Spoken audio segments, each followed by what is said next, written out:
what kind of twisted mind comes up with hell? I mean, who does that, right? I mean, there are people that I hate. I don't mind hating people. Hate's fine. Perfectly healthy. Anyone who loves Donald Trump has got to be his mother, and his own mother should hate him. Putin is a very hateable figure. He should be hated. No one should love Putin. And so I have no problem with that. I don't want to burn in hell forever. What is that about? Who thinking about justice and, a loving God puts those two together and says, I got it. They'll burn in a fire forever. Well, yeah, but you're making the same mistake that Brian I does on the boards. You're changing the definition of love. At that point in history, love didn't mean the same thing it does now. It was more like obedience or something like that. Maybe, but even then, okay, I mean, I'll give you that. Sure. Still, who comes up with you burn in a pit forever? you know, you have to be a psychopath to come up with that. you you got to be a psychopath to want that for anybody. For anybody.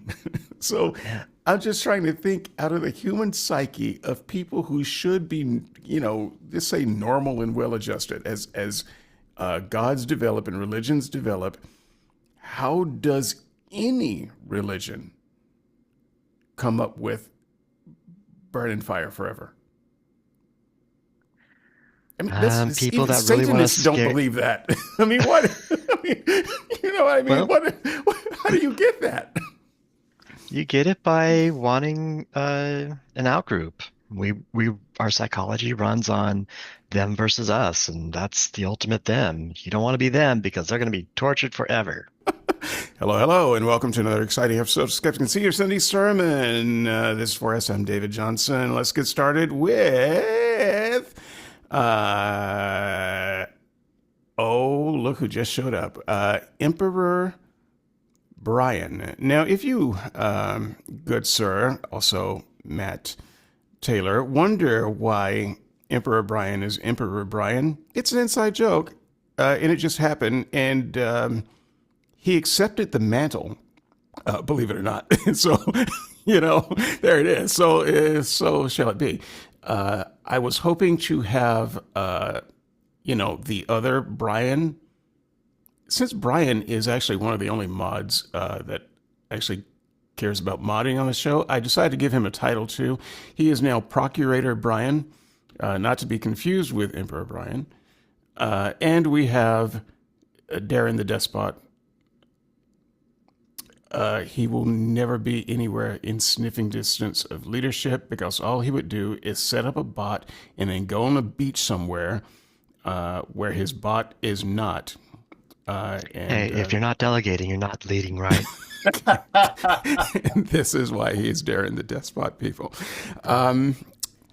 Same is true for me, really. I have no desire to lead. I tried to, fun fact, I tried to take the mod tag off of myself on my own site a couple of years ago. I couldn't do it. I tried really hard. I don't want the job. So that said, look, we've got some lists. I'm gonna try to share my screen. I didn't, you know what? Screw it. I'm not gonna share the screen. Something will just blow up. We're talking about the worst things that God ever did. Procurator Brian, who is not here, made a list, and he shared the list with us.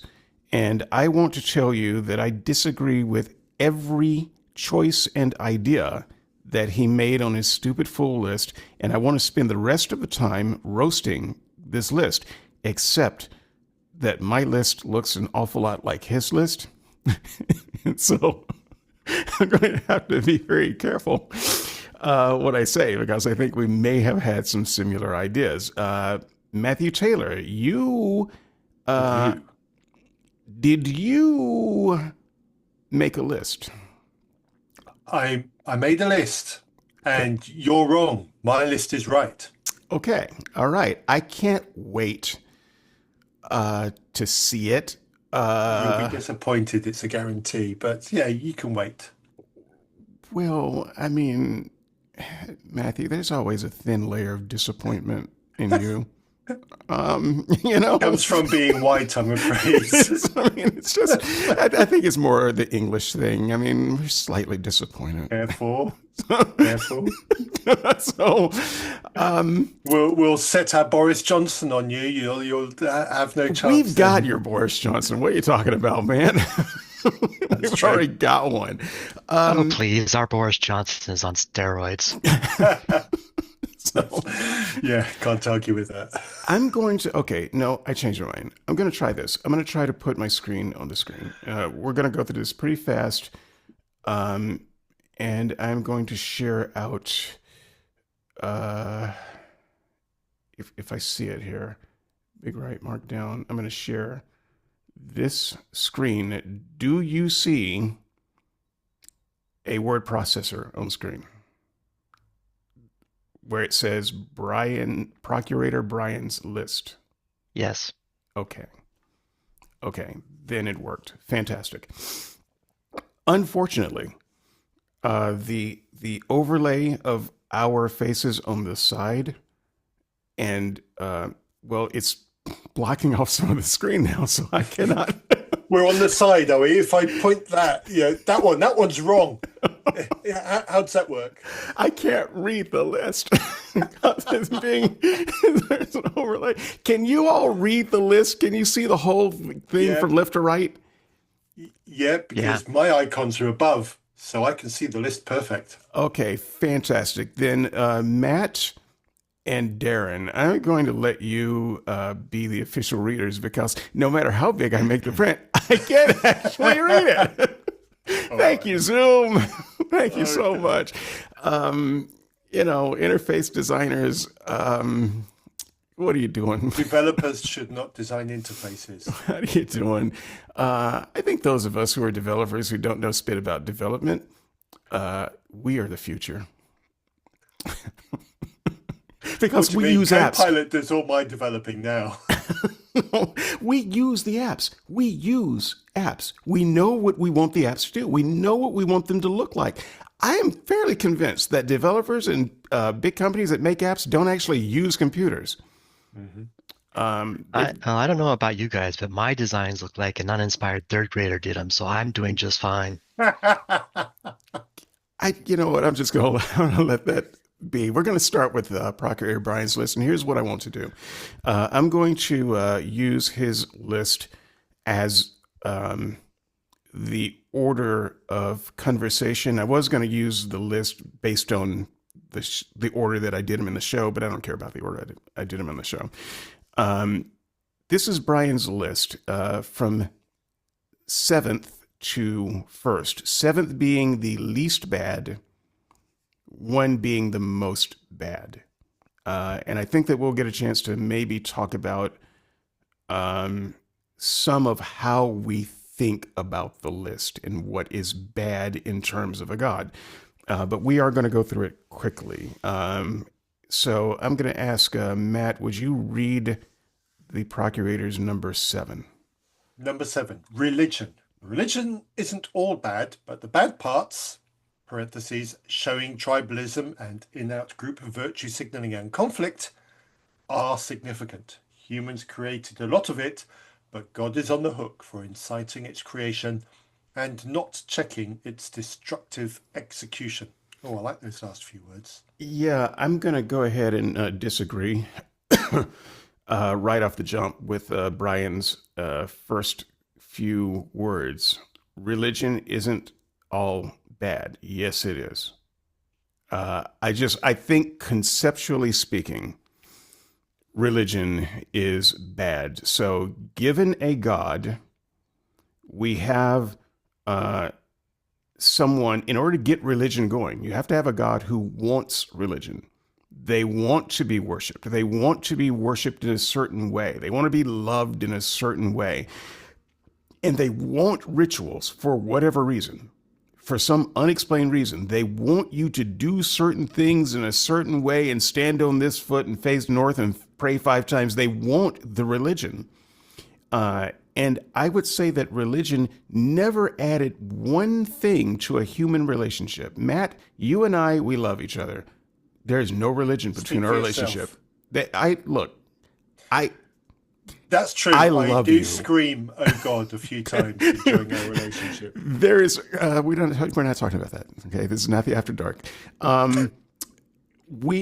There's no religion required, No, right? true. There's no religion required with the relationship between you and your wife. You can say that you have, But yeah, okay. Let me just interject here. If we held hands round a campfire and to the sounds of a strumming guitar, hummed beautiful melodies, would that not enhance the beauty of that friendship? yes, but it would not be a religion.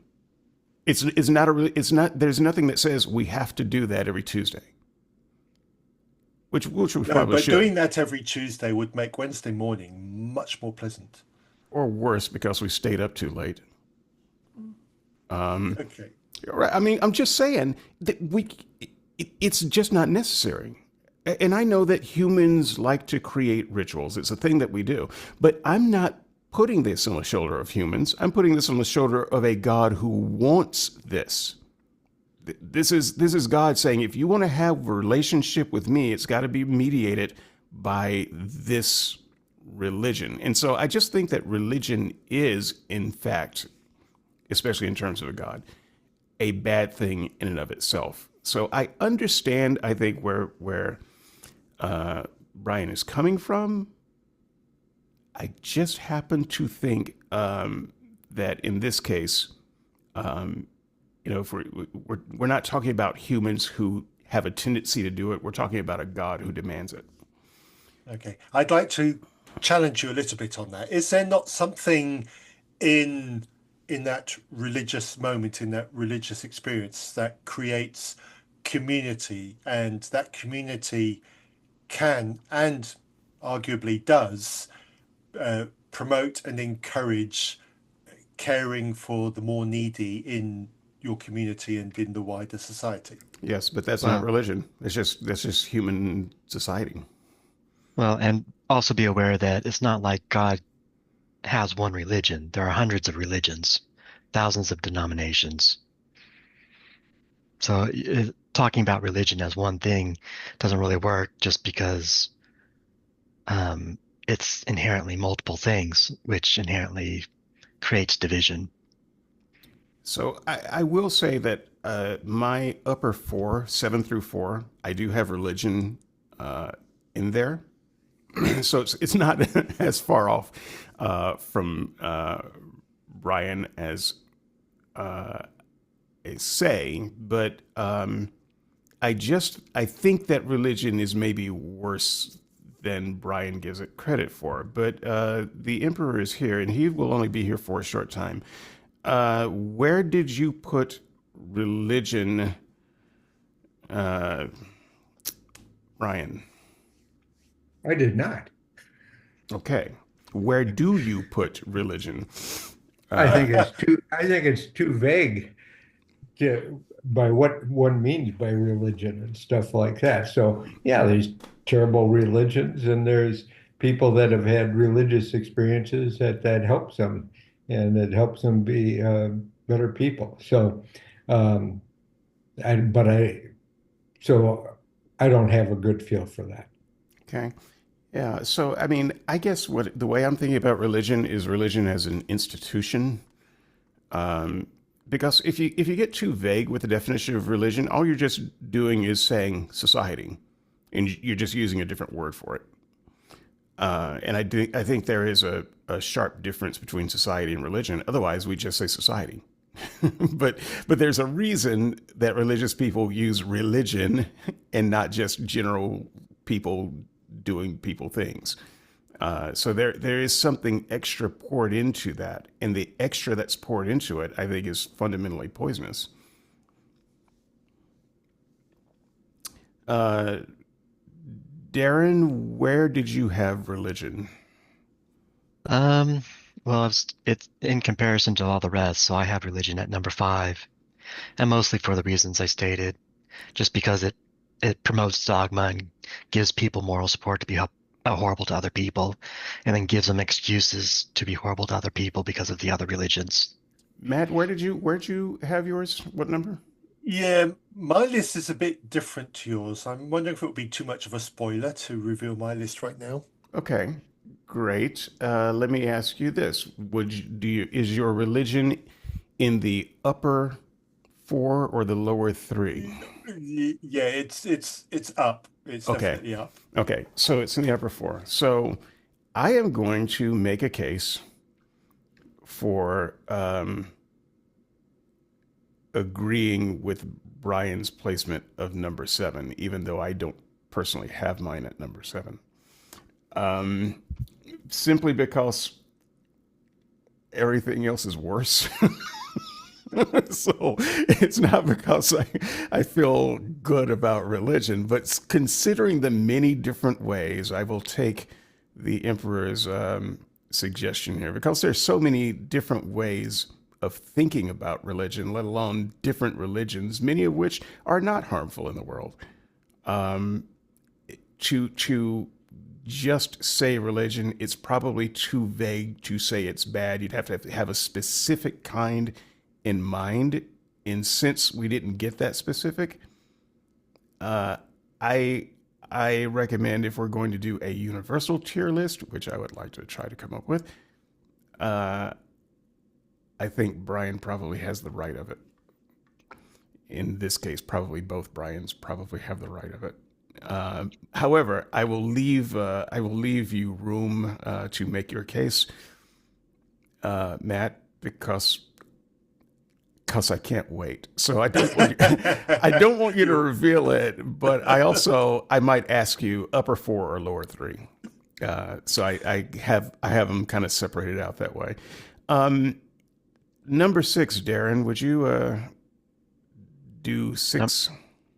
Number 6, the law. Nothing wrong with having a law in general, but the execution is terrible. Poor provenance, questionable inclusions and exclusions, and the God not being available for questioning and explaining to get buy-in. Okay. Question for the room. Question for the room. Again, I'm just going to challenge the procurator's thesis. Nothing wrong with having a law. Really? Okay, so we need a law. If we're just humans, we're social creatures. Social creatures have to be governed. God is God. He could have made any kind of creatures he wanted to. Is there going to be a law in heaven that people have got to follow? They got to tick the boxes. Is there legislation, heavenly legislation? The Jews would say so if they believed in heaven. Christians tend not to. So I think if you can imagine a heaven without a law, then you'd have to say that law is not necessary. It's just something that God wants. He made us in such a way. Christians do believe in laws of heaven. They just don't realize it. Because I've said to Christians, is it possible to sin in heaven? And they said, no, it's not possible to sin. You wouldn't have the desire to sin. Well, there you go. Whether you like it or not, heaven has laws. Well, if you're not able to sin in heaven, is that because you want to follow the laws and you do, or there are no laws to break, which means you can't sin? Does a ball bounce a certain height when dropped because it's the law, or because it can't choose it otherwise? I think it's because Well, of are the you law. saying that there's physics in heaven? Well, I'm saying it's still a law. So being unable to or not wanting to do something is still de facto a law that you can't do it. Well, I mean, if there is no It's law, a though, then technicality. how do you break a law that doesn't exist? How do you do something that you don't want to do? Let me ask It's let me ask both of you this. it, When there's God, the Holy Spirit, and Jesus in heaven, that's all there is. Was there a law? yeah, do what I say. Who's I? Do God and And is it Jesus. the left one or the right one? The one on top. This God sandwich here. I mean, if they didn't have a law, then they didn't need to create a law for beings that they made. They could have made beings such that we didn't need a law. And if heaven was lawless before humans, it would be lawless after humans. Or why? I mean, it seems like it's less good if there are laws. Is there a speed limit? I can Is there a no-fly zone in heaven? Are we going to get tickets? I think in general, I think of the law, of a law as protecting the rights of people. And so if there is no, if people are not being harmed, then there is no need for law. So it would only be the case of people hurting other people that there is even a need for a law. And I think what happens in reality is some of these laws are do not protect people, although they should, and they harm other people. So I think it's more bad laws and bad execution. That's my take. Well, right. So at the first layer, we shouldn't need a law because we shouldn't be so processed where we could hurt people, where we would want to hurt people. And supposedly there is, you see, heaven is a problem for Christians. If heaven exists, there is a situation where there are humans with free will who don't hurt people, right? So we could have been made that way from the start. And in fact, in heaven, in order to get that way, God has to fix us because no one is going to arrive in heaven perfect that way. So he has to tweak us a bit. So once again, he could have just made us that way. So the fact that there is law means that there needs to be law, which means that God made the kinds of creatures in such a way where law was necessary. And that didn't have to be. So the concept of law is, in fact, a nod to an imperfect creation. I hope I'm not tipping my hand about creation. Darren, I'm going to let you make a unilateral decision here. I already regret it. What number on this imaginary universal tier list are you going to put law? Well, I've got the law, religion, and choosing all in sort of the same grouping because I sort of figure they all intertwine with each other. So I've got the law at 4 and religion at 5 and choosing at 6.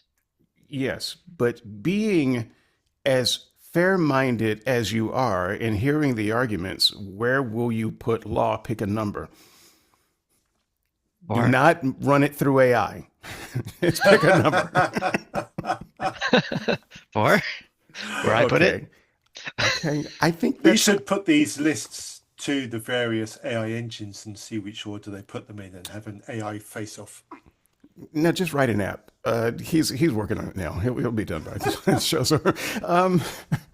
I could vibe code that, I think. All right. I think that 4 is too strong a position, but I'm going to leave it there. I like it at 4 because it's what shows the nature of God and which gives permission to their followers to be just as repugnant. So I put it pretty high at 4. Okay. I mean, I said I'm going to leave it there. I have no power to remove it because I gave you all the power. I want to take it back, though. I want to see law at 5 or 6, but never mind. Well, 5 and 6 is already taken by other things that are less than the law. Who says that I'm going to give you the right to make that decision, sir? You make the law. Just rewind the tape a little bit. Never mind. No. No, Tape? we're not doing that. Tape? How old are you? Tape? I'm very old. He is, in fact, almost exactly as old as the two of us. So, What, averaged or combined? yeah. Right. So number 6, I'm going to try to read this because I'm going to get it this lower than the interface here. Number 5. Five. Yes, the delay. All right, that I did a show on the delay. I talked a lot about it. I'm very upset about the delay because I did this whole series on the law and it kind of figures into that. But I know that you got to be a little bit nerdy to get all that. So what Brian said, I'm actually surprised he put it this high. Delay, again, just terrible execution, even for a lesser being, let alone the purported maximal God. Now, I'm going to go ahead and reveal what I said about it. I'm going to just pull up my list here. I have delay at number 4. I got to get down here to read delay. Do you want me to read it for you? No, I got it. An imperfect God might get the timing of his promises wrong. But after thousands of years, he's either incapable of fulfilling them, or lying, or dead.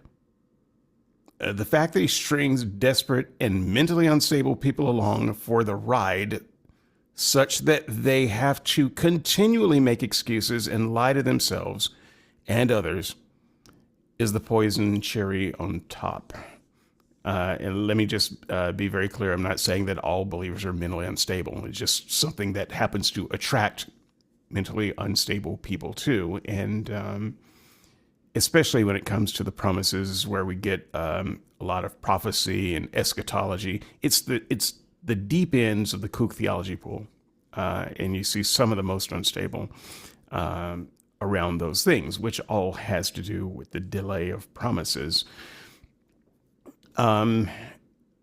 Emperor, sir, give me your thoughts on the delay. To me, if there is a God and there is a delay, then that's a violation of, that would seem to me to be evidence that it's not a God. If there's a prophecy that says, I'm going to do X in 5 years and it doesn't happen, then either the God is wrong or the prophet's wrong, from a literal take. But I think that the only way to get around that is to not take that stuff literally, but to take it spiritually or some other type of way. So that's my thought. Matt? Yeah, the delay is unspeakably evil, quite frankly. You're condemning all these generations, millions of people, to whatever your punishment of choice is, simply because you haven't shown up to reveal yourself. It's simply despicable. There is no other way to frame it. Yeah, I'm more fussed about the delay than I have time to go off on this show. But I did tried to be brief. Yeah, I did a write up. So there's a write up of the whole series that I have not put out yet. It's there. I need to do some light editing on it and put it out. So I'll probably put it out today. I have a lot more to say about it there. But Matt, considering the list, the universal list so far, Top. You've got it at you. Okay. I'm not asking so much where you put it, because where you put it is wrong. I'm asking that if you were thinking about it in terms of, the opinions so far. We haven't heard from Darren, by the way, but I've placed one at 7 unilaterally. Darren's placed one at 4 unilaterally, which I still grate my teeth over. Where would you place delay if you were? It's got to be higher. The delay is awful. You've got millions of lives at stake and eternal damnation. It's just unforgivable. So you would definitely put it in the lower third. No. I mean, the lower 3. I mean, you'd put it at the upper. You mean lower as in numerically lower? As yes, in numerically offensively lower. Higher. Yeah. Yes. Yeah, you'd put it in the lower 3. Okay. Look, I feel it. Number 4 is pretty there for me, and it would have been number 1 except the other 3 are worse. but, It's hard to imagine. So I felt pretty strongly about that. Darren, you got any thoughts about the delay?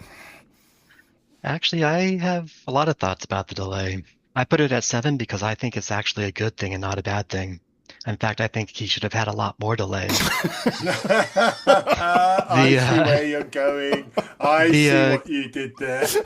Well, in the mythology, if no one's ever heard about Christ, then they're not going to hell, right? So, I mean, we've got 200 or 300,000 years of human existence where they never heard about Christ, so none of those people are going to hell. And so, if we had another 200 or 300,000 years of that, then we've got billions of more people that are never going to hell. So, I put it at number 7 because I actually think it's a good thing. Okay. You should have had more of it. Yes, but you never had the shameful existence as being a fundy Calvinist type Christian, did you? And That if God had completely delayed more, blows- you wouldn't have had that existence either. True. But because we True. had that existence, the delay has been It has terrible. implications. Yeah. The reason that the delay hasn't affected you is because you never believed any of this stuff anyway. So, Oh, to have been there. Yeah. Oh, to have had your life. all right. So I'm going to make you give me a number, Matt. If you want to keep it at number 1, I will do it with protest, but I will never give you another choice. Spoilers. It's definitely up there, down there. Whichever way you're numbering directions, it's not moving out of the top 3, Okay. bottom 3, whichever. Give me a number. 1. Damn you. All right. That's fine. You know what? The next unilateral decision is going to be Emperor Brian's. Because of that, number 4 on the procurator's list, Brian, would you like to read that one? Not particularly, but I will. Okay. No, Creation. Nothing inherently wrong with creating in general. Absent the logical fallacies around why a perfect being lacking nothing needs to create anything at all. But the actual execution and choices made contained so many Egregiously. erogenous, poor decisions that at best can be described as equally good and bad. Right. And so this one is one that I probably disagree with Brian on the most. But even so, he has acknowledged the logical fallacy around a perfect being creating. So I can't really slag on him that much because I like that he's included that bit. right. And I just want to make it clear that I have changed my mind on this philosophically since I probably spoke about it in public the last time. And so I wanted to make a brief statement about that because I used to say, no, it does make sense. You can find a way to make it make sense. If you say ice cream, all ice cream is perfect. And so you can go from a state of one perfection to another. You can go from vanilla to chocolate to strawberry, and you have not left or reduced perfection. All right, that was kind of the argument that I was making to try to help steel man the Christian argument a little bit, but that is wrong. And so for those out there who are thinking, oh, that's a pretty good analogy, maybe you're right about that. No, I'm not. I insist that I am wrong about that. And the thing that is wrong is we're not talking about perfect things. We're talking about perfect beings. And so if God is a perfect being eating vanilla ice cream, then it in all couldn't be better. You couldn't add to that perfection. The moment he says, I think I'm going to switch to chocolate, you have, in fact, revealed an imperfection. Because the imperfection is God is no longer satisfied with the ice cream. There's nothing wrong with the ice cream. The ice cream is perfect. The problem is God's state of being. He is a being who, at this point, desires something he does not have. He desires variety. He desires a change. And so the moment he desires something, he leaves perfection. So that desire then uh, produces creation, which produces another perfect thing from his perspective. But that desire itself reveals that the God wasn't perfect at the moment of that desire. So you literally cannot create if you are literally perfect. The only thing that can drive creation is because there is something you want that you don't have. And that in and of itself is not perfection. And so when Brian talks about creating, me as a person, I want to create. I know I'm not perfect. I want to create something that's more perfect than what I have. All right. And so this is why I said up at the top, if you take away, I don't know if I said it while the tape was running or not. The tape, I'm that old too. God, I'm sorry, I lost my train of thought there. Yeah. I need to create things.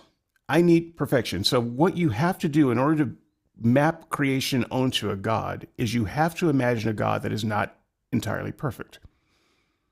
So this is not me trying to be mean to God. This is trying to be me trying to make the philosophy make sense. Otherwise, God is just incoherent if he's perfect and creating. You have to give up one of those.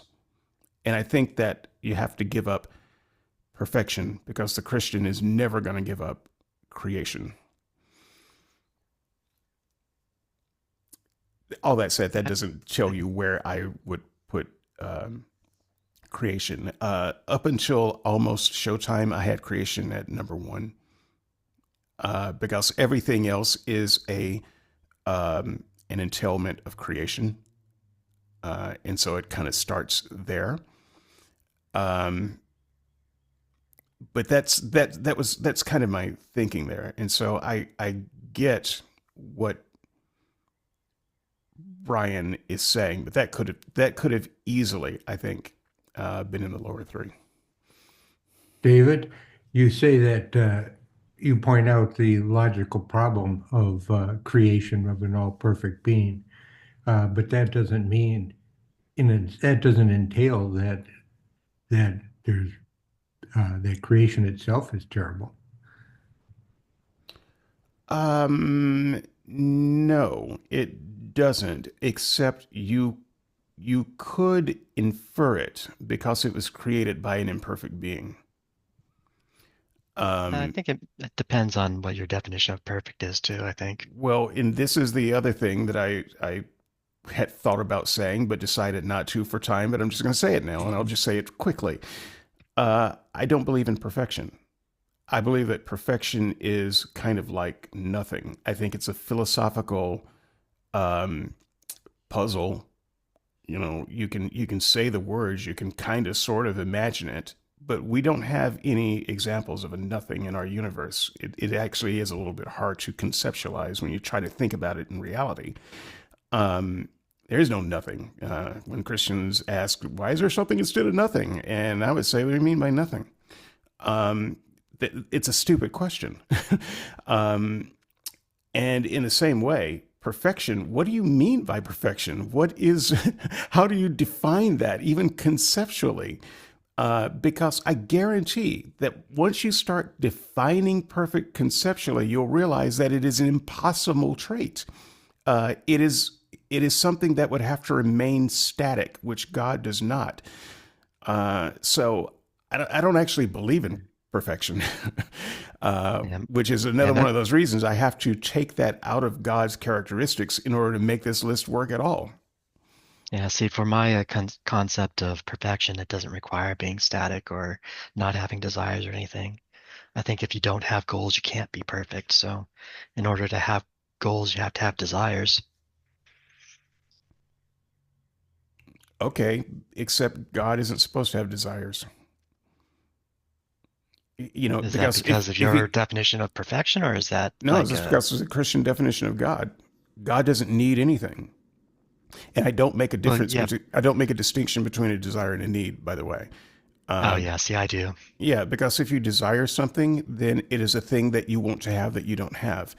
And if you desire it to the point that you're going to make it happen, you needed it. You can kind of make an artificial distinction between it, but I don't know what you mean by need at that point. Well, if I desire ice cream, I don't need ice cream. I just desire it, right? You kind of do. You could Not really. You could prioritize it. It's actually detrimental to my health, so I absolutely do not need it. It is detrimental to mine, but I need it. I promise I do. But the fact is, you don't need your next breath, right? And what people argue, if you want to stay breathing, you do. There you go. You have a goal. You see, but you don't actually need to take another breath. You could just die. Yeah, you do. No, you don't. That's what I'm saying. The option is you could die. You don't need to continue living. You want to continue living, and you will do the things that it takes for you to continue living. I don't see the fundamental difference. If you have the goal of continuing to live, you need to breathe. That's just how living works. Right, but it starts with a goal, and the goal starts with a desire. Sure. But anyways, like I said, I don't hold the same definition of perfection that you do, so I don't see the same limitations. Matthew, settle it. Yeah, David, you're right. Suck up. I wasn't expecting it, but I'm just going to cut your mic right there before you mess it up. What's really been interesting about what we've just listened to is I think it's the difference between a religiously indoctrinated upbringing and not. That's how I heard the conversation that we've just experienced. Yeah, I think so, because Darren doesn't make the certain assumptions about God that the rest of us would, because we were inundated with these ideas of God. And when you talk about perfection, we don't tend to talk about it in terms of humans, because the only thing that we would say that a Christian would say is perfect is God. God isn't real. And if he's the only one that can embody this idea of perfection that we have, perfection isn't real either. So it's just, it's not a real thing in the real world. But that said, I've got this thing down at number 4. And only, Brian has this thing down at number 4. I put creation actually all the way on number 7, because remember, I removed God's perfection from the beginning. And so I just, what I did was say, well, if God is not perfect, then he has license to try to create a better state than what he has. However, if I have to maintain that God is perfect, then creation is the worst thing you could do. That said, I think we've all made good cases. Emperor, I'm giving you unilateral power. What number do you put creation? 8. Oh, wait, sorry. Okay. All right. I have the all-perfect being there. That's okay.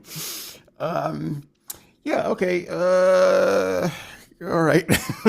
It's a list of 7 people. Do we have something that's 7 is the least bad, correct? You're right. I'll put it at 7. We actually have something at 7. 6. Okay, 6. We don't have anything at 6. All right, let's get through. Actually, I put it at number 1 just because of what you said earlier.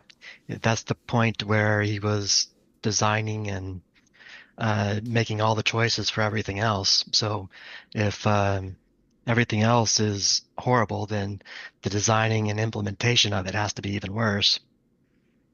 Right, and that's fair. Nothing exists without it being created first. Well, and also you got to look at the goal. I mean, the creation is something that didn't exist, right? It's something that is contingent. That's what we're told.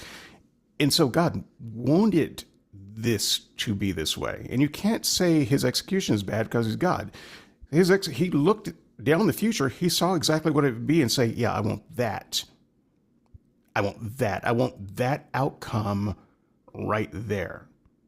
Um, See, it's thinking like that. Where my first list had creation at number one, so it's bad, and so it was kind of hard for me to throw it back up at the top. But I just had to change my whole orientation of thinking. Let's do the bottom three. Um, Brian's bottom three and my bottom three are we have the same lower third, although my or lower three. I'm sorry, but in different orders. Let's do all of these because there's a lot to be said about each of them. Let's just take them together. Blood, violence for no good reason. There's no coherent explanation for why it's necessary or even possible or even possibly correlated with forgiveness and righteous behavior. I agree with every word of this. In fact, this kind of speaks to the way I ordered my list. So if you give God the most liberal amount of grace you can, and you use Brian's framing, you can say, well, these things, you can understand how these things would happen, but the implementation is just terrible. But in this lower three, you can't even there is no way to give it credit for existing at all. Forget implementation. They are bad in and of themselves. Which is why all of the others are 7 through 4, because this bottom three, there is no slot in reality or fiction where these could be good if you just made the implementation different. I got some things to say about Blood. In fact, it's my number one. Darren, would you read my blurb for my number one? Sure. This is the least necessary evil that is not just something God did, but it defines what God is. If nothing can be forgiven without something bleeding and dying, then you are a monster and a psychopath. Blood is the foundation of every part of the God story. His arrows are drunk with blood. No one this obsessed with blood has nothing to teach me about how to Yeah, live it's a bad in piece this of writing. society. Okay, move on. Like I edit this. Slap Should be this together. anything to teach, shouldn't it? Yeah. Okay, all right, people. Edit Hell this. shows us who God is. Blood shows us what God is. Yeah. All right. Yeah.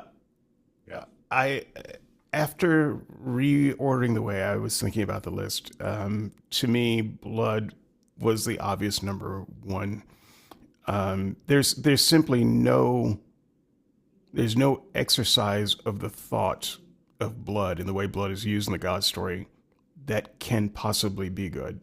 There's no liberal consideration of it. There's no allegorical usage of it. It's just bad. Everything about it is bad.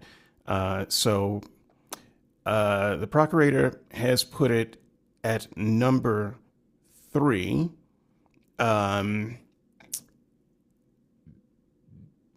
Let's hear from you, Brian. Your thoughts on Blood?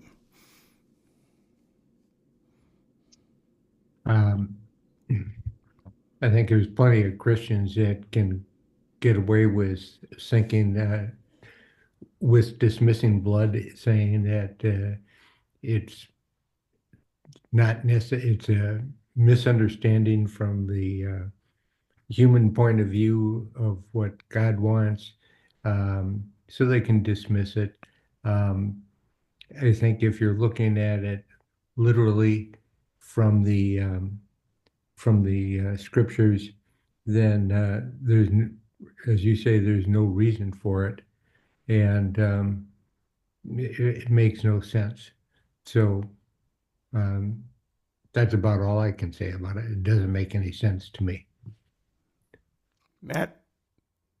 It's violence in its worst possible way. Not only did this obnoxious God create these imperfect beings designed to sin and do things it doesn't like, but it also created a system where he deems that these creatures that it created have to deliver its punishment for it. It is just the height of unloving savagery.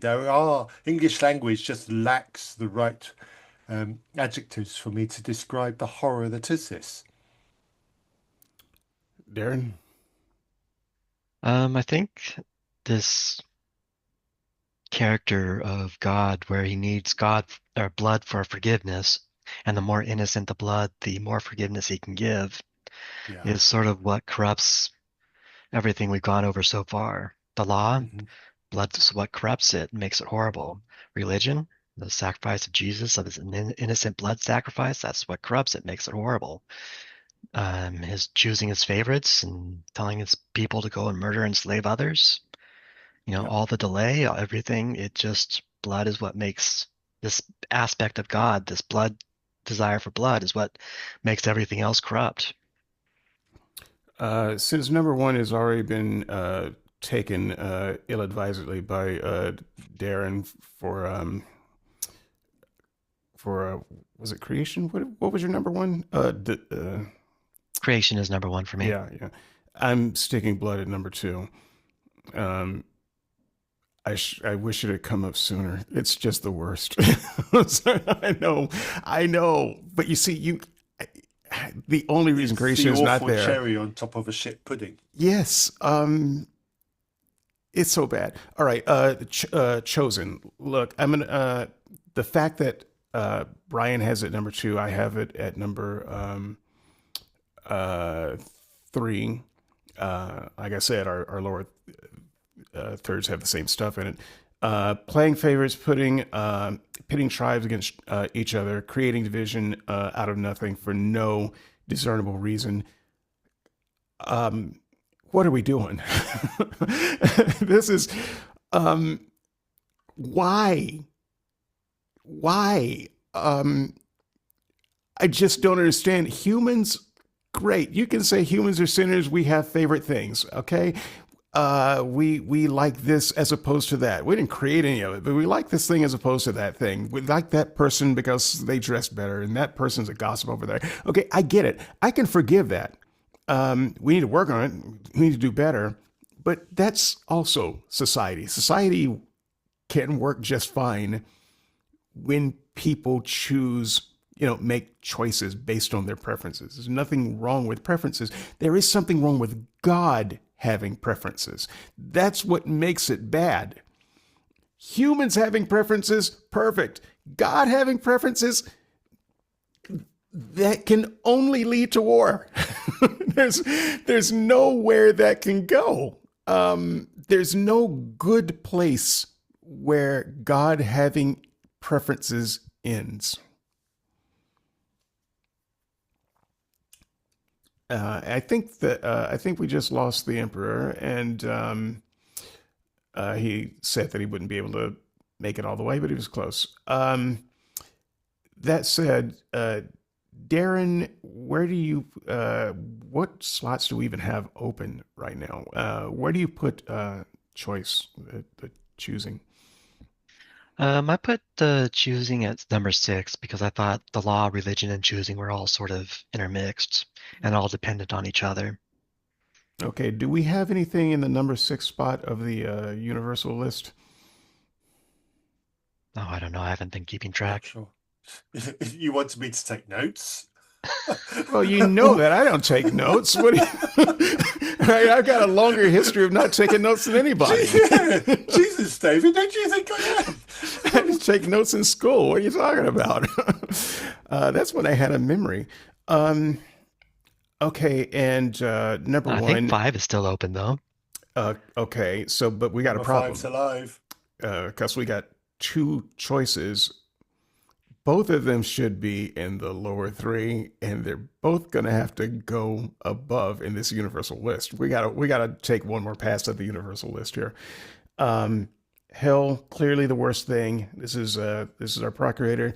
It's wholly unnecessary, gruesome, capricious, unjust, unmerciful, and hardly imaginable as the product of a minor deity, let alone the purported Triumni uber deity. Darren has heard a little bit of this because we had some conversation before the show. But the reason I did not put hell at number one, I put it at number two. And I believe that the Emperor has hell at number one. He sent me a partial list. But the reason I couldn't make it number one is because there are too many versions of hell. It's an undefined thing. So there was a time in our lifetimes when we were younger, everybody knew what hell was, right? But by and large, everybody knew what was hell. You say hell, everybody knows. These days, especially among internet apologists, we're confused about what hell is. Maybe hell is just you die on this earth and you stay dead. Great. Maybe hell is you die, but you get raised up and judged, and then you get tortured to death, which is another form of annihilation. There are a couple of forms of that. Maybe hell is a room that you lock from the inside. Okay, well, guess what? I'm in a house, my doors are locked. I lock my rooms from the inside all the time. I'm fine with that. It's harder for bad people to break in that way. Maybe hell is an existence where God's presence is not. New York without the Christians. We're back, baby. That's exactly what I want. Okay? Not so bad after all. So what is hell? It depends on what Christian you're talking to and if they're trying to, sweep all the bad forms of hell under the table because they can't stand the implications or, whatever people come up with those things. And so you can't say categorically that all forms of hell are bad. They're not.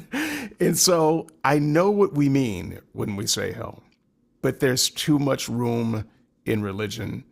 And so that is why on my list is number two instead of number one. Yeah, I've got it at number two, mostly because no matter what form it takes, it is the Christian always wants it to be some sort of torture, and the one where you just die isn't really a place that you can call hell, so I don't really count that one. They do it anyway, though. The grave, Hades, hell. I mean, it's in the literature. Oh yeah, but but that's not what the Christian means. They mean some sort of torture because you didn't love their God. I mean, that's just what they mean. Whether they say it, and they want it to be torture as well when you hear some of them speak. Right. They really want it. They need it to be that. And Darren is absolutely correct. Even when they're talking about, just a place without the presence of God, they believe that is terrible, unimaginable torture. They still read that as torture. Because that's the thing that they want. They don't really care about the delivery system so much. The important thing is that you're in eternal conscious torment. That's what they want out of it. Yeah. And the worst part about that is that seeps into their daily dealings. A number of Christian apologists, well, not even just apologists, just regular Christians I've seen who've made posts along the lines of, well, if they can't afford medical health care, they shouldn't get sick. It's their fault. This whole concept of you must punish for stupid sins, hell, seeps into other life and poisons your attitude towards other people. The whole thing is just shocking. Okay, look, I'm just going to say, if you guys have 15 more minutes, I'd like to close out the show around that time, but I have to get up and go pee. So could you guys talk among yourselves for, a couple of minutes? Because Wow. I did not wear my podcaster pants. You had a pee an hour ago. Really? How small are you? I'm 55 and I'll be 56 in a couple of months here. Yeah. Okay. And- The bladder shrinks as you get older, my friend. You need to use it more. That's Yeah. what it is. It's just all dry and shriveled. Drink more cider. That's the problem. Are we talking about the bladder? Anyway, I'll be right back. Oh dear me. Okay. Yeah. So, Darren. Yeah. What is hell like for people who have never had to live hearing it every day as a child? Yeah, imagine that someone comes up to you and says, the pixies in my basement are going to beat you up if you don't do what I say. That's what it's It's like. yeah, it's you know what David said there, I genuinely wish I had lived my life without the concept of hell. It creates so, and in the deconstruction social media groups that I'm part of, the worry of hell, the problem of hell, the fear of hell, the despicability of hell comes up, I think, more than any other topic related to Christianity. It has so much terribleness on the people's psyche and the way they think. And I hate it just for what I see that it does to other people. Just because I no longer have any fear of it doesn't mean that it doesn't have an effect on other people. And the effect that I see that it has on other people horrifies me on an almost daily basis. And it's terrible for that reason alone. Yeah, I always thought it was more terrifying that people call their God loving, Yeah, that tortures people for all eternity. yeah, And that's just that warping of their morality, that religion is able to do that so easily, yeah. just floors me. Yeah. And I think it was a benefit to me. My deconstruction came around about the time I became a parent. And part of this whole deconstruction of hell, I was faced with the question, what could this small little child of mine do that would make me reject them so much? And the answer was a short nothing. And that really helped me to not only see how horrible the whole theology about hell is and how unloving the entire concept is, but how much I absolutely rejected the very idea. And it actually helped me to get that, to deconstruct that part of my Christian theology. And I'm not the only person who's experienced that. I've spoken with other Christians who've had very much the same experience. If people remember John Steingard from 4 or 5 years ago, he came on to Still Unbelievable and talked with Andrew myself, and he said effectively the same thing. Being a parent and having that experience, it made him realise, what could this child do that would make me reject them? And the answer was nothing. And you're right, it is completely incompatible with anything loving. There is nothing my child could do that would make me want to put her away from the rest of from any kind of existence and communion with me. Uh, and for those who listen to my podcast, I've spoken now in the last year, I've gone no contact with my father. That was an extremely painful thing to do. And I would argue that it wasn't a loving thing to do, but I had to do it for my own sanity, for the sake of my relationship with other people, because the relationship with my father had gone so bad that it was being non-productive to my life. And so there is nothing about that entire experience that was loving. Yes, I did it to help me, but it wasn't a loving thing to do. And for God to claim to be loving and to do this to the people that He's created is the most despicable act and unloving act I could possibly imagine. Yeah, when people start talking about the nature of God, I just sort of roll my eyes because they're also the same people that thinks God tortures people for all eternity, who Yeah, told his disciples to murder their children or sell their daughters into yeah. sex slavery. And Yeah, and I think what's so interesting is the way that many apologists defend this is they frame it in, oh no, no, no, God didn't send you to hell, you chose hell over God.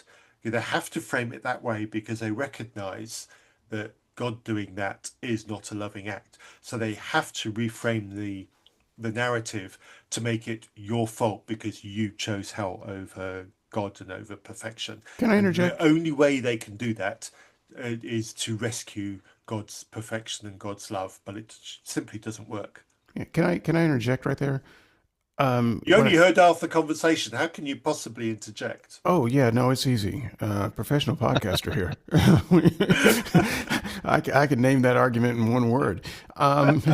So now, what you were saying when I came back in, Matt, about has there's you can't imagine anything that uh, you would do, that your daughter could do that would, make you want to disown her, torment her, or something like that. But I do want to say, in this real world, even without gods, we actually do have people like that who, we've heard the stories enough that we know that they are real, where, a parent will lock a kid up in a room or in the basement. Are they Christians? Is it Christians that and do torture that? them? No, what they are is crazy. Right. There are many words for it. There are many clinical words. I'm using a non-clinical word. They are batshit crazy is what they are. And every last one of them who do that. And so there is zero cases in the world where we know of a parent that does that sort of thing to a child where we think, well, maybe in this case it was justified. Right. We would never think that about any of the cases. And yet that is how the Christian God functions for the majority of the people he calls his children. He puts them in a closet and leaves them in a state of torment forever and forgets about them because they didn't clean up their fucking room. Well, at least he's the grounding for morality, though, right? So Yes. So okay. Torture is perfection. The last thing I wanted to do before we got out of here, so I know there's so much conversation to have. I want to keep Matt as long as I can though, so I want to hear him sound off on some of this. So I want to order our list once and for all because I think our order is a fucking mess. It's a wreck. Okay, so I've got the perfect order. You cannot argue against my order. We are challenge. We're trashing this universal order, and we're gonna do it one more time. But before I do, I've got some cheats. So there are some that didn't make it into the draft or into the tier list, I guess what this is. So I want to bring out my dead. I've got 3. I don't know if there were any that the two of you had thought about that weren't on this list. I wanted to get Brian's take on that because he wasn't actually that far off when he put Creation at number 8 because I got 10. So Of course he did. So one of them is kind of flippant. All right. So I'm just going to give you these 3 real quick. I know it's a little bit flippant, but the worst thing that God ever did was exist. Now, I think that God doesn't exist. I know that this feels a lot like creation, that one. But the fact of the matter is, if there was a God who was all powerful, all knowing, and all loving, his love would surely look at the mess he's made and kill himself. He should not exist. Because the problem with now and the future of humanity, the hell of humanity, all that is to come is the fact that he exists. And the Christian might say, well, if he didn't exist, you wouldn't exist. To which I would say, great. Thumbs up. Why? That would be perfect. When I didn't exist, I didn't miss being here. So, yeah, the existence would be a problem. Number 2, God's communication. I was going to say the Bible. It's worse than the Bible, isn't it? The Bible is just one of the trash fire ways that he communicates. He talks to people, voices in the head. Where's that got in society? So nowhere good. He's going to write his laws in our hearts. When is that going to start, God? There's no method of communicating himself and his will that is universal and that translates well to everybody, and it just ends up being terrible. So that is the number 2 thing that I did not go over. And before really revealing the last thing, Darren and Matt, did you guys have any things that didn't make the list? No. For me, I've got choices being made, except not choosing like his chosen people, but like, evolution. What the hell, man? And then, of course, choosing to make his followers so insanely gullible and unable to coherently make a valid argument. That just drives me nuts. Hey, let me steel man that choosing not to give us all the same level of high mental acumen. No, it's Uh, not that. It's that he made it so that they had no choice but to go to the stupidest arguments you could possibly imagine and say, yeah, this is my evidence for God, you hey, know. Darren, Are this you last time I tried to critiquing the steel man beautifulness you. of trees? Come on. Come on. Matt, what didn't make the list? Ah, you're going to hate me, David, but I'm not sorry. I wrote simply number one, everything. Okay, that's kind of like existence. It's- Because there is no way to break it down. yeah, Everything is the worst. yeah. So one dot everything. I- I'm sorry. It's cheating, yes, but it's also right. right. I mean, if you flipped it around and asked yourself, well, what's the good thing that God did? And I mean, puppies. And even that's fucked up because we got Yeah, but why do we Dobermans only and ever get two? we got pit bulls. We got things that Oh, are those roaming puppies, around. sorry. Yeah, no puppies. Yeah. What were you thinking? Is that what the kids are calling it? I don't know. Um, I'm sorry. Sorry, listeners. It's not my podcast. Hate me. this is there's a thing that you should know when Andrew and Matt come on to 4S, they just don't worry about it because they don't have any responsibilities, and so they just wreck the place.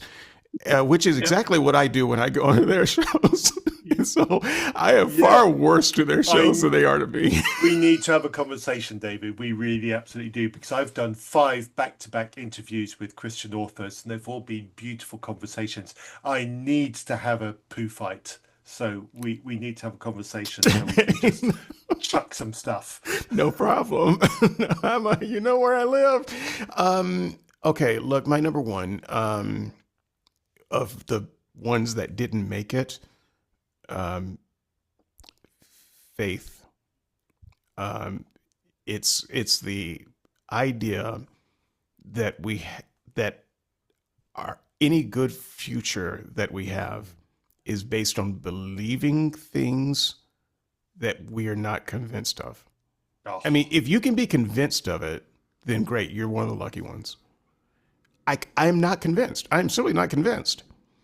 I have, so when I was a Christian, late in my Christianity, because I did not want to not be a Christian, I actually prayed that God would change my brain so that I would just believe. And if that means I fall down some stairs and hit my head, great, I'll take it. I just want to believe. I can't do it as I am. Can I just jump in on that, David? Yeah. Because I've got a wonderful example of exactly that kind of nonsense. I was listening to a podcast of a Christian being interviewed. She's a Christian leadership of a large organisation called Spring Harvest here in the UK, and she was talking about her life and her testimony, etc. Like every good Christian does. And she was talking about when she was young and her family wanted to go out to Africa. She didn't define which part of Africa. Africa's a big place, people. If you're going to go to Africa, say where, please. It bugs the crap out of me. Anyway, side note. So she said her family wanted to go to Africa, be glorious white people, etc., invading cultures, etc. And she said she didn't want to go to Africa. And she went to bed one night, and her prayer before going to bed was, God, make me want to go to Africa. And she woke up the next morning and she realized she wanted to go to Africa. And I was listening to this Walking the Dogs literally an hour ago, and it was properly mind-meldingly stupid. How do people give this kind of credit to God?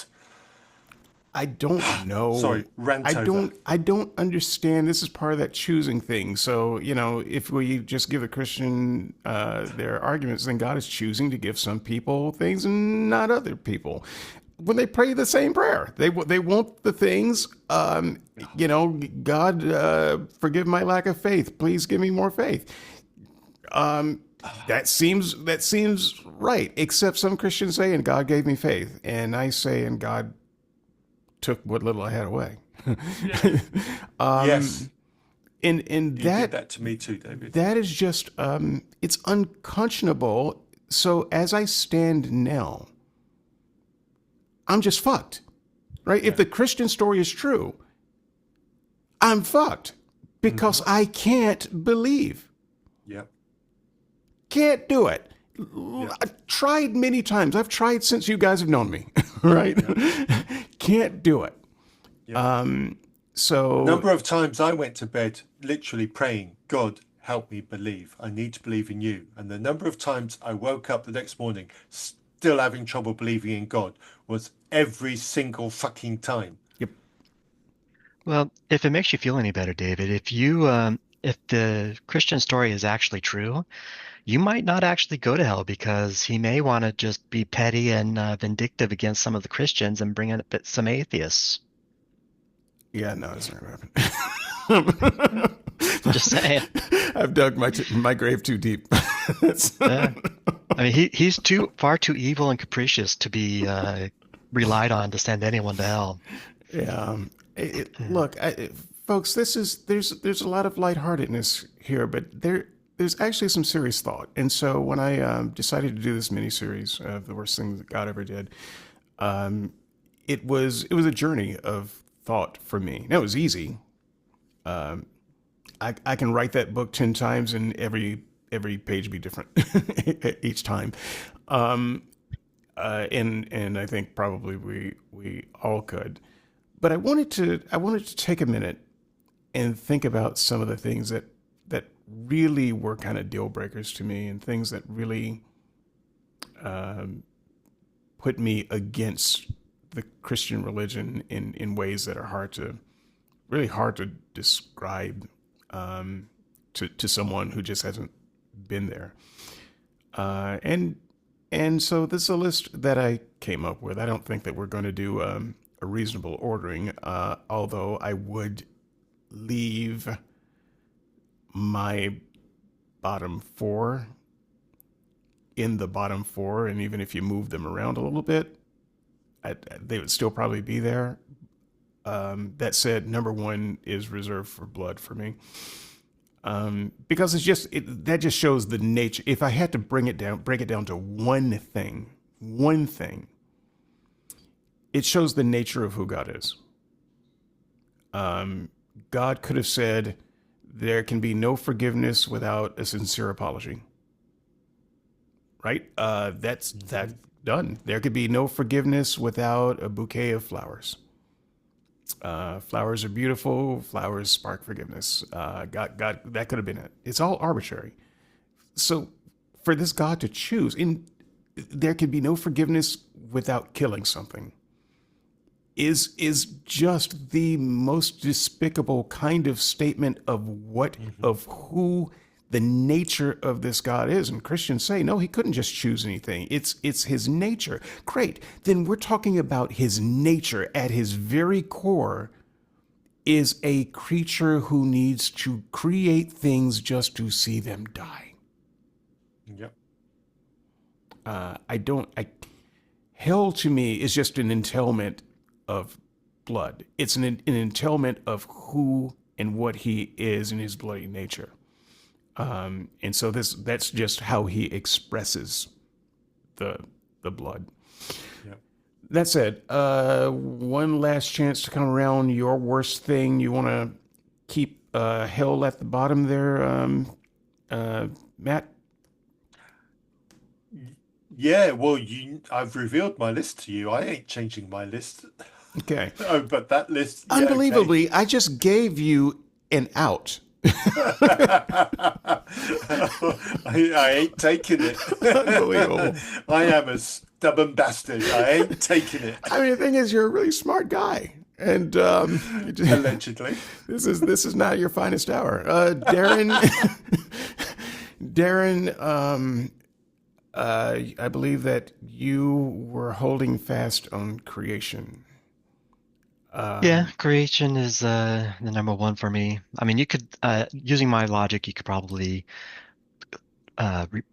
put creation down to 2 and put blood at 1 just because his nature is going to affect his creation, but I put creation at 1 because that's where he decided how he wanted the world to work and implemented it. So I view implementation as worse than just wanting to do something. Okay, so there you go. You got three folks. I think that Brian would have also stayed with Hill. As far as our procurator, he's a reasonable man. He's very thoughtful. I wonder if he's going to change his number one after hearing this. Blood, blood, blood, blood. Creation, creation. So, Everything. so with that said, yeah, I mean, you after a conversation like this, I mean, the next time I talk to a Christian, I mean, in the back of my mind, there's going to be this thought of what could you possibly say that takes away any of this stuff. What kind of argument could you make? And I don't want to challenge Christians so much. I like Christians. I have lost the appetite of listening to Christians say awful things. So I don't like hearing people that I like say awful things. I like to think of them as reasonable people, but I have been that person, folks. And I was in a conservative American Southern evangelical church. And I am of the kind of person I am. You can imagine some of the doctrines I had. Just think of the worst of the people, of the evangelicals that you can think of. I was that person, but a little worse. And you're still my friend. Right, but look at the metamorphosis that had to happen. I mean, guys, if you think that I'm a dick now, you should have seen me then. So, and part of my anger and bitterness, which I definitely have some, comes from how much of my life I spent being a person that today I despise. And I can't undo that.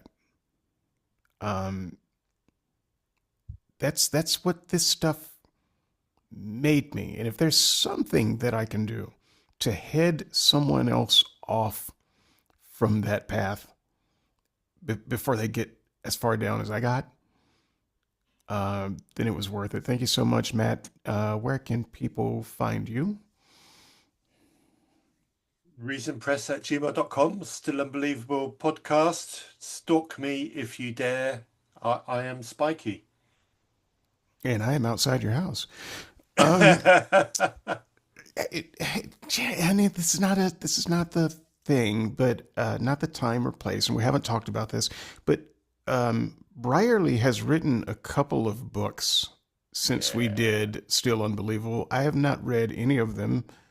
I imagine you have. You want to give a Not yet. I tell you what, though, my wife has read his latest book about the one about the surprising rebirth in believing in God, and we've discussed it a little bit.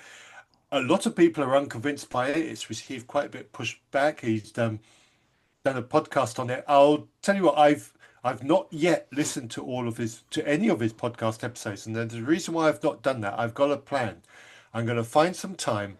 I'm going to put his episodes back to back, and I'm going to start unpicking them. I'm going to do some special review episodes just on that bullshit and to put them onto Still Unbelievable, because I think this whole nonsense about Christianity receiving some kind of rebirth needs attacking properly. So I've not consumed any of those because I have a special plan for them. excellent. Make me a part of it. Look, Okay, I will do. this whole this is not going to age well for Justin. I like Justin. I do. But this, when I first heard about this book, I thought, oh no, this is not going to age well at all.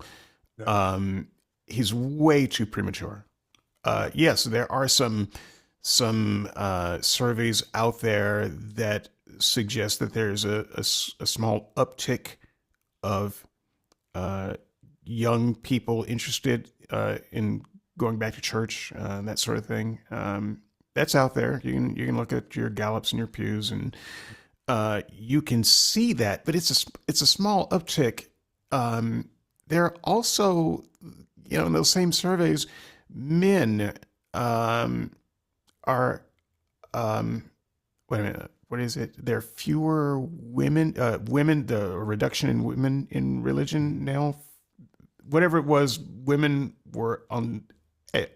There were more women than men, as it has always been in religion, and then it's recently flipped. So whichever one of those was the case, that flipped. And There's definitely signs that Christianity is swinging more right wing, and that's going to attract a certain kind of men. And Yes. It's going to drive women. They go, hey, yes. well, look at the math, guys. Yeah, that's definitely true. And I will just bring up Mac here for a moment, because this is something that I think that he would take a victory lap on, and say that it's the liberal churches that are dying, the conservative churches are doing fine. That's kind of part of the line of people who are very conservative and evangelical, and that may be true to some degree. I think that It's certainly not true everywhere. It's not. It's not true everywhere, but there is something to be said for people who have a lot of passion for something.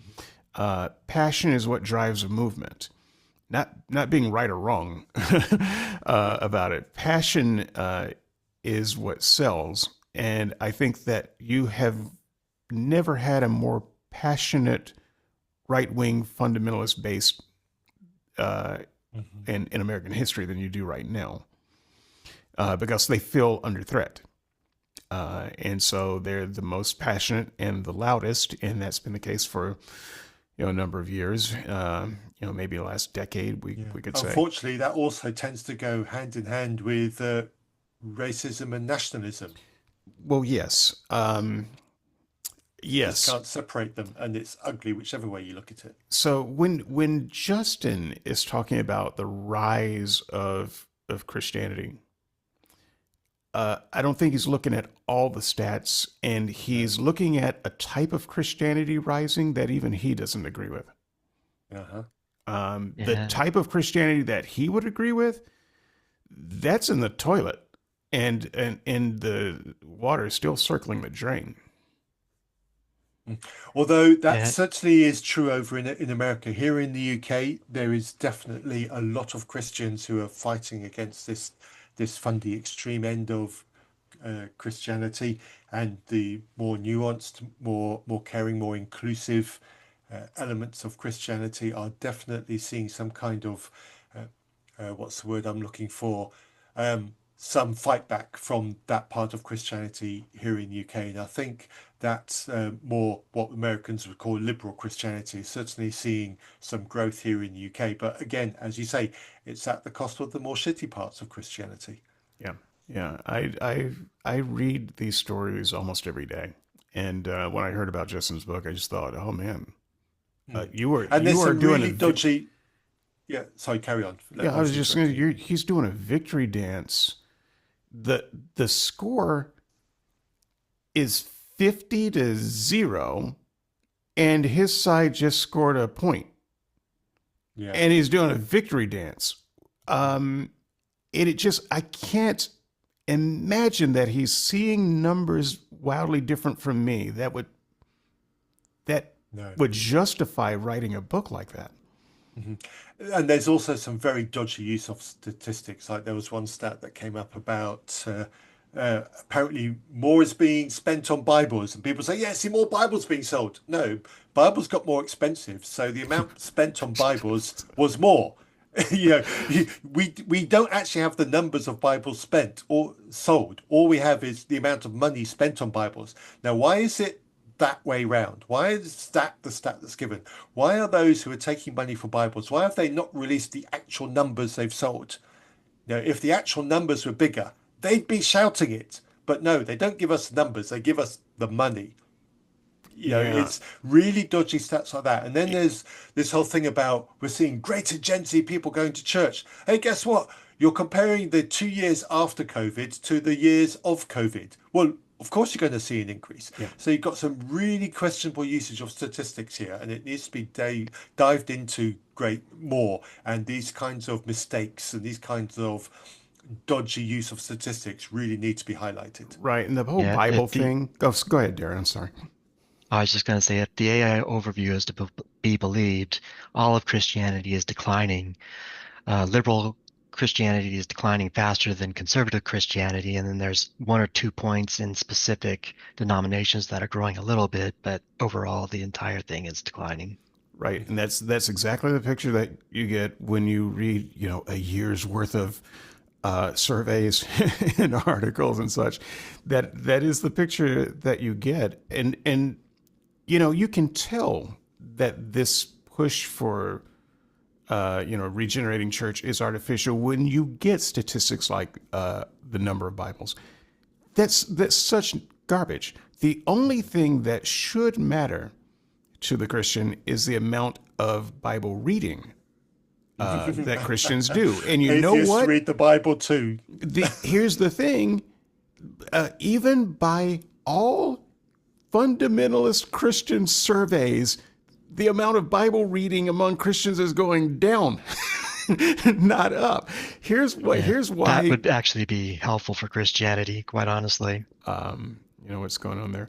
Darren, as always, thank you for being on the show. Your commentary is simply unique. Your perspective is simply not like the perspective of the people born Christian, and I'm surprised by it each time, and I appreciate the hearing it and the various justifications you have for Likewise, Darren. for your thoughts. You're kind of the one unicorn that I know. So, So which way does my horn spiral? look, there will be an entire series on that question. So,